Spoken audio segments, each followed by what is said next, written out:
In front of me is ZTE Blade A73, and today I would like to show you how you can block app notifications.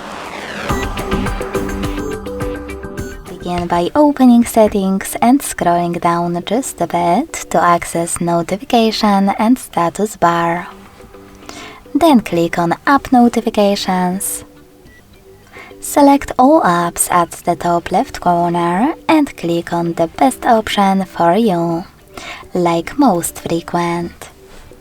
Lastly, use blue sweater next to one of your apps to block all notifications from it. You can turn them back on by hitting the same now gray sweater. If you want to, you can even click on one of your apps on the left and manage all notifications from here. Thanks so much for watching. If you enjoyed this video, leave a like, comment and subscribe. Bye!